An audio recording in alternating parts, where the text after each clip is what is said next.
ಭೇಟಿ ಬಳಿಕ ಸೋಮಣ್ಣ ಮತ್ತೆ ಫುಲ್ ಆಕ್ಟಿವ್.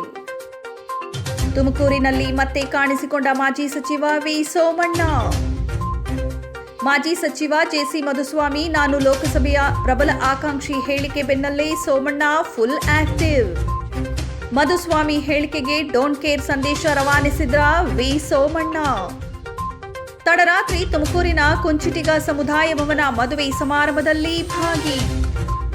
ಈ ವೇಳೆ ಒಕ್ಕಲಿಗ ಸಮುದಾಯದ ನಾಯಕರುಗಳಿಗೆ ಭೇಟಿಯಾಗಿ ಮಾತುಕತೆ ನಡೆಸಿದ್ದಾರೆ. ಬಹುತೇಕ ಶುಭ ಸಮಾರಂಭಗಳಲ್ಲಿ ಭಾಗಿಯಾಗಿ ಸ್ಪರ್ಧೆ ಬಗ್ಗೆ ಸುಳಿವು ನೀಡುತ್ತಿರುವ ವಿ ಸೋಮಣ್ಣ. ಲಿಂಗಾಯತ ಸಮುದಾಯದ ಮುಖಂಡರ ಮನೆಗೆ ಭೇಟಿಯಾಗಿ ಮಾತುಕತೆ ನಡೆಸಿದ್ದಾರೆ. ವಿ ಸೋಮಣ್ಣ ಸಾಥ್ ನೀಡಿದ ಶಾಸಕ ಜ್ಯೋತಿ ಗಣೇಶ್ ಹಾಗೂ ಸುರೇಶ್ ಗೌಡ.